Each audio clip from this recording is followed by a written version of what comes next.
Hello বন্ধুরা, good morning, welcome back to my channel. শুরু করছি আমি আজকের ভিডিওটি। আর এখন বাজে সকাল বলবো না দুপুর বলবো বুঝতে পারছি না, এখন 12টা বাজে। তো সকাল থেকে টাইম পাইনি তোমাদের সামনে আসা, তাই এখন আসলাম। রান্না করছি, রান্না এখনো কমপ্লিট হয়নি। কি কি রান্না করছি সেটাও তোমাদের দেখাবো। আর তার আগে তোমাদের দেখাই, বাইরে আকাশটা একদম পুরো মেঘে ঘিরে গিয়েছে। বাইরে জামা কাপড় ছিল, সেগুলো সব তুলে নিয়ে আসলাম। আর আকাশটা তোমাদের দেখাই, একটু হালকা হালকা হাওয়া ছাড়ছে। বেশ আগুনের সামনে থেকে আসলাম তো, দরজার সামনে দাঁড়িয়েছি, বেশ ভালো লাগছে, একটা ঠান্ডা ঠান্ডা হাওয়া গায়ে এসে লাগছে। তো চলো তোমাদের একটু দেখিয়ে দিই কেমন হাওয়া ছেড়েছে। এই দেখো, এই মাত্রই মেঘে পুরো ঘিরে গেল আকাশটা, দেখো, ঠিক আছে।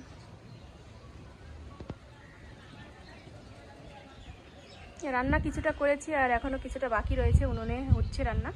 তো চলো একটু তোমাদের দেখিয়ে তারপরে আমি মাকে খাওয়াতে যাব। সকালবেলা মাকে খাইয়েছি, সকালবেলা মাকে ছাতু গুলিয়ে খাইয়েছি, জল দিয়ে ছাতু করে দিয়েছিলাম। তারপরে একটু দুধ জল দিয়েছি, সেটাও খাইয়েছি। আর আজকে মাকে ওষুধ, শুধু গ্যাসের ওষুধটা খাইয়েছি, আর অন্য কোনো ওষুধ খাওয়াতে বারণ করলো বাবা। বলছে যে ওষুধ খাওয়ার পরে শরীরটা একটু খারাপ হয়ে যাচ্ছে, এর জন্য ওষুধটা আজকে বন্ধ রাখছি, দেখা যাক কি হয়।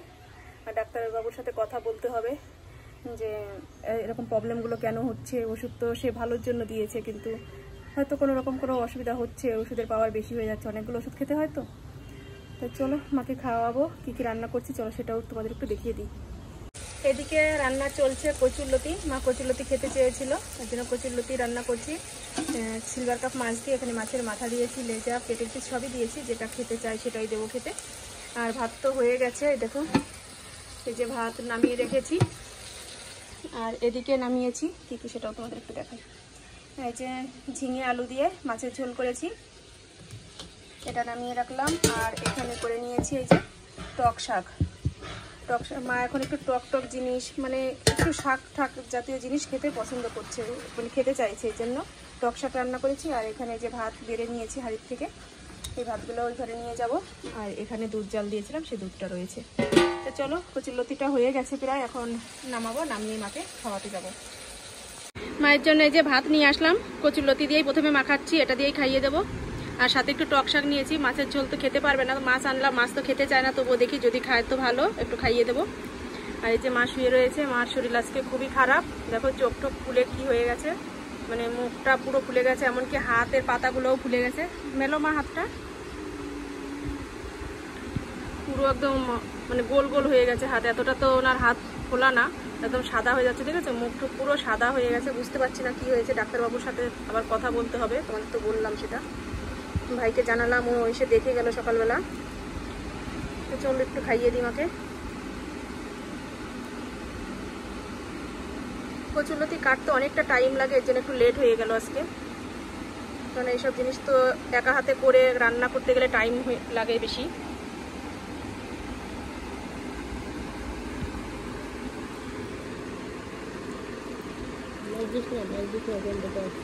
অল্প একটু দেখো, মাছ খেতেই চায় না, একটু ভাজা মাছ তবুও যাও একটু মুখে দেয় ঝোলের, এটাও ভাজাই অবশ্য, কচুরলতিতে ভাজা মাছ এইমাত্রই দিয়েছি, দিয়েই তুলে নিয়ে আসলাম।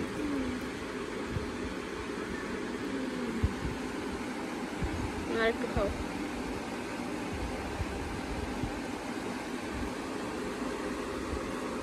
আর গায়ে তো কাপড় টাপড় কিছু রাখতে পারছে না, এর জন্য হালকা এই কম্বলটাই গায়ে দিয়ে থাকে। আর ওই সাইডে ফ্যান চলছে, সবসময় ফ্যানটা চালিয়ে রাখতে হয়, নইলে অস্থির হয়ে যায়। তো চলো খাইয়ে নিই, তারপরে আসছি আবার।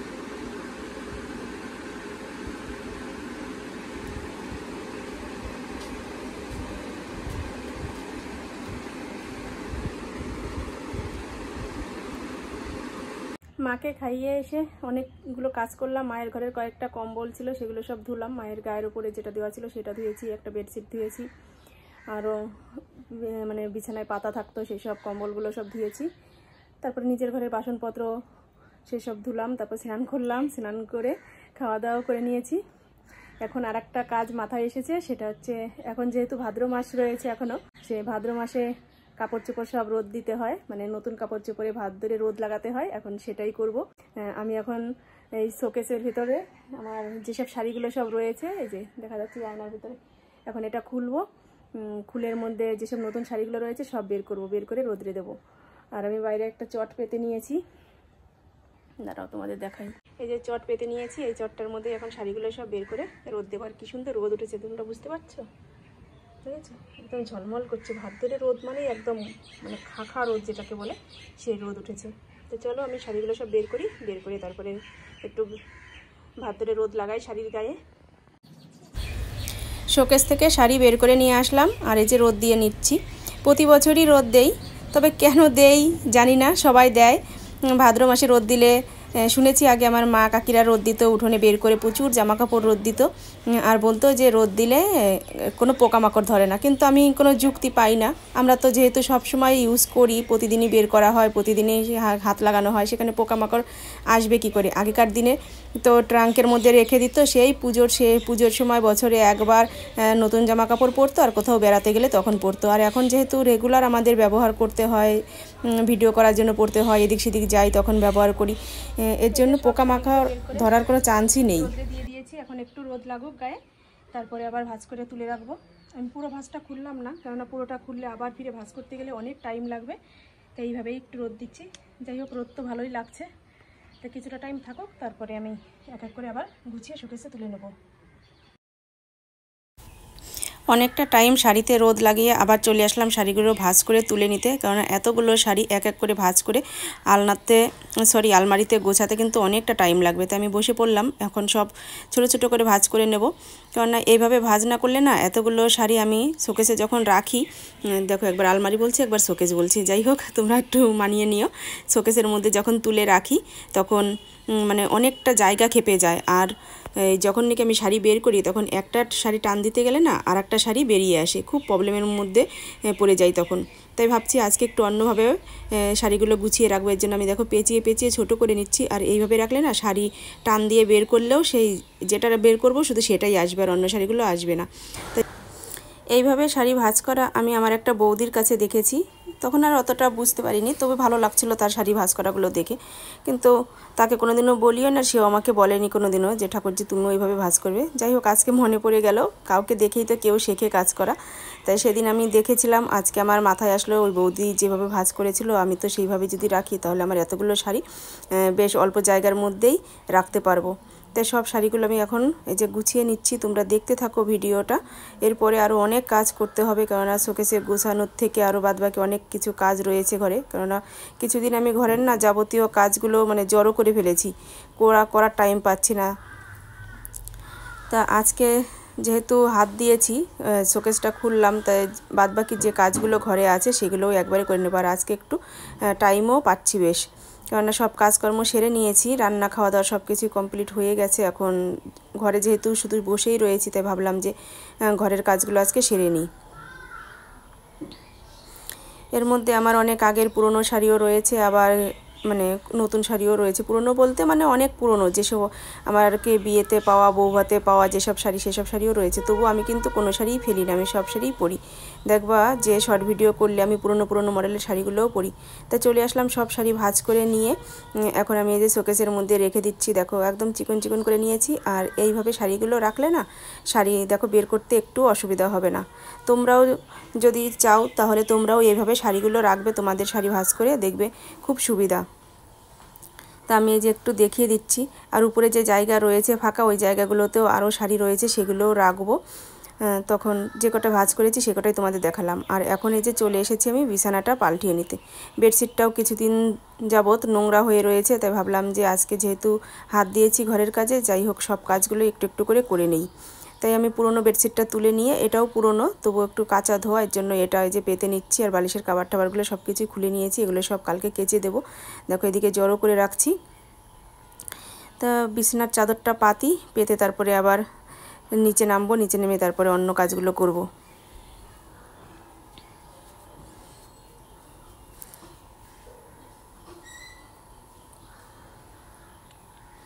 আর বিছানার উপরেও প্রচুর জামা কাপড় ছিল, সেগুলো আমি চেয়ারের উপর রাখলাম। চেয়ারের উপরেও কিছু জামা কাপড় ছিল।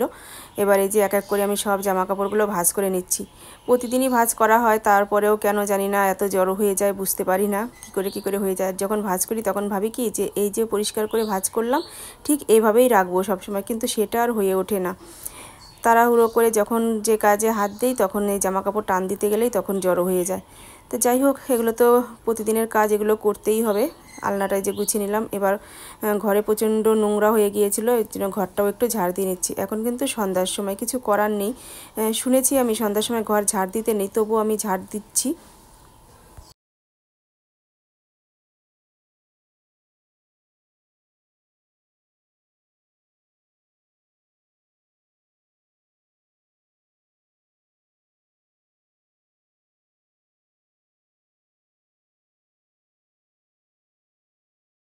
সব কাজকর্ম এইমাত্র কমপ্লিট হলো। এই যে এদিকে আলনাটা সুন্দর করে গুছিয়ে নিয়েছি, ব্যাক ক্যামেরা করে তোমাদের দেখাই। এই যে আলনাটা সুন্দর করে গুছিয়ে নিলাম। দেখো, আমার জামা কাপড়গুলো এক থাকে রেখেছি, ছেলেরগুলো এক থাকে রেখেছি, আর নিচেও ছেলের, এগুলো হচ্ছে ওর স্কুল ড্রেস, হাফ প্যান্ট, আর ওপরে যেগুলো মানে পরা হয় না সেগুলো ওপরে রেখেছি। আর এদিকে শোকেসটাও নিচের দিকটাও একটু গুছিয়ে নিলাম, এই কাপ প্লেটগুলো একটু গুছিয়ে নিয়েছি। আর এদিকে তো বিছানাটা এই যে সুন্দর করে বেডশিটটা পাল্টিয়ে নিলাম। আর এই যে এদিকে বালিশ রয়েছে, এই সাইডে তো এগুলো থাকবেই, এই বালিশটার কোনো ব্যবস্থা এখনও হয়নি, এখানে রয়েছে। আর এখন শর্ট ভিডিও করব, এর জন্য যে শাড়ি বের করে রেখেছি, শাড়ি পরবো। নিচে রয়েছে পাশের বাড়ির একটা ভাই বোর চুড়িদার সেলাই করতে দিয়েছিল, সেগুলো রয়েছে, এখনও দেওয়া হয়নি, মানে সেলাই করা হয়ে গেছে কিন্তু আসেও নি, এর জন্য দেওয়া হয়নি। আর বিছানাটাই যে পাল্টিয়ে নিলাম, বেশ ভালো লাগছে এখন আজকের। আর আমারও এই যে নাইটি চেঞ্জ দেখছো, আমি এখন গা হাত পা ধুয়ে আসলাম, মানে পুরো গায়ে মোটর চালিয়ে স্নান করে আসার মতনই, শুধু মাথায় জল দেইনি, বেশ ঠান্ডা ঠান্ডা এখন ভালো লাগছে। আর এদিকে বাইরে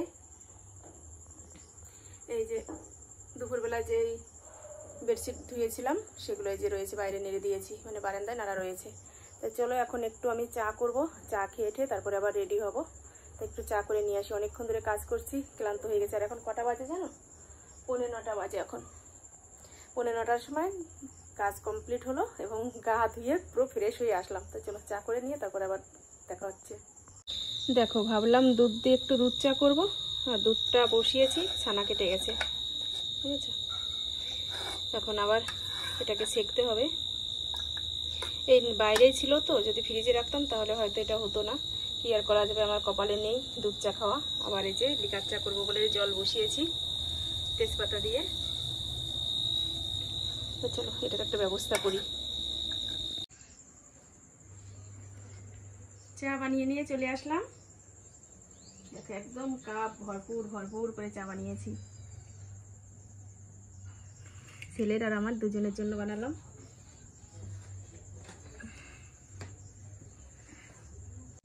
কালারটা দেখেছো চাই, ভালোই হয়েছে। একদিকে মানে দুধটা কেটে গেছে, ছানা হয়ে গেছে, ছানাটা এখন বাবাকে দিয়ে দেবো, আর আমরা তো এখন লিকার চা খাবো।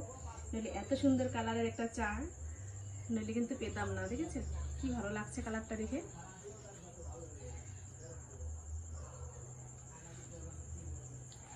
আর রাত্রে রান্নাবাড়ি নেই কিছু, দুপুরে যে রান্না করেছিলাম সেই ভাত তরকারি সব কিছু রয়েছে, সেগুলোই খাওয়া দাওয়া করবে সবাই। আমিও যদিও খাই একটু পরেই খাবো, এখন তো চা খাচ্ছি, এখন 9টা বাজে পুরো, 10টা সাড়ে 10টার দিকে ভাত খাবো। তাই চলো আজকের মতো ভিডিওটা এই পর্যন্তই রাখছি। তোমরা ভালো থেকো, সুস্থ থেকো, আর আমার চ্যানেলটি যারা এখনো সাবস্ক্রাইব করনি তারা সাবস্ক্রাইব করে পাশের বেল বাটনটি বাজিয়ে দিও। আজকের মতো tata, bye bye, good night. আগামীকাল আবার দেখা হবে নতুন ভিডিওর সাথে।